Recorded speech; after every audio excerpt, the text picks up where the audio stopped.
ওরে আল্লাহ তোমার শাড়িটা শাড়ি পরতে পারো না, ওর শাড়ি ভুলে গেলে। কারণ শাড়িটা অনেক ভারী, এদিকে শাড়ির এটা শাড়ির পিন নাই ঢুকে গেছে। তুমি না বিয়ে করতে রাজি না, এত সাজগোজ করছো কেন?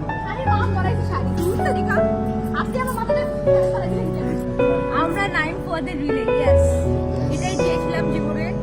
I am successful today.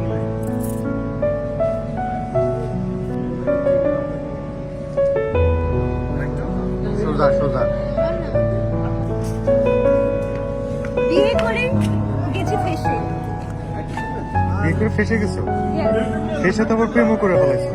হ্যাঁ ফেসে তো আবার প্রেমও করে ফেলাইছো। আরে ওটা তো স্বামীর সাথে ফেসে গেছে আর কি। তারপরে স্বামী প্রেমে পড়ে। পারবো নাকি?